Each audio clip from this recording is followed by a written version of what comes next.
தற்பொழுது அண்மை செய்தியை பார்த்து வருகிறோம்.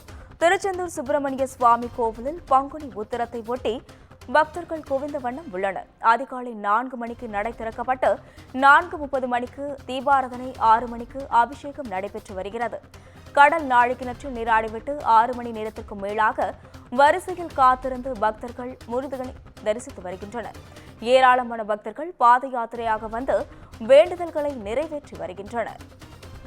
தற்பொழுது திருச்செந்தூரில் பங்குனி உத்திரமானது வெகு விமர்சையாக நடைபெற்று வருகிறது.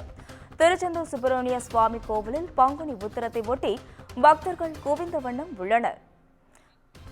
இதுகுறித்த கூடுதல் விவரங்களை செய்தியாளர் அஜித் வழங்க கேட்கலாம். வணக்கம் அஜித், உங்க விவரங்களை பதிவு செய்யலாம். நிச்சயமாக சொன்னி, அதாவது உலக புகழ்பெற்ற திருச்செந்தூர் சுப்பிரமணிய சுவாமி திருக்கோவிலில் ஆண்டுதோறும் பல்வேறு திருவிழாக்கள் வெகு விமர்சையாக கொண்டாடப்படுவது வழக்கம்.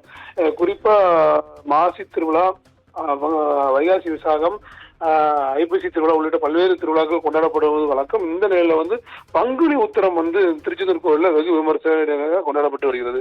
இந்த நிலையில இன்று அதிகாலை 4 மணிக்கு கோவில் நடையானது திறக்கப்பட்டது. 4:30 மணிக்கு விஸ்வரூப தீபாராதனையும் 6 மணிக்கு உதயமார்த்தாண்ட அபிஷேகமும் நடைபெற்றது. இந்த பங்குனி மாதம் வரக்கூடிய உத்திர நட்சத்திரத்துல குலதெய்வமான சாஸ்தாவை வழிபடுவது சிறப்பு வாய்ந்ததாக கருதப்படுகிறது.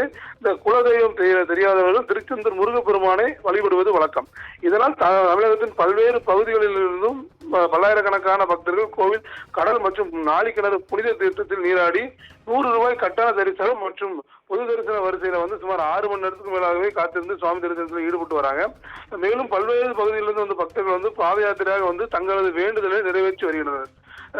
பங்குனி உத்திரத்தை மட்டும் பல்வேறு வாகனங்களில் பக்தர்கள் வந்ததால் நகர் பகுதி முழுவதுமே போக்குவரத்து நெரிசல் ஏற்பட்டிருக்கிறது.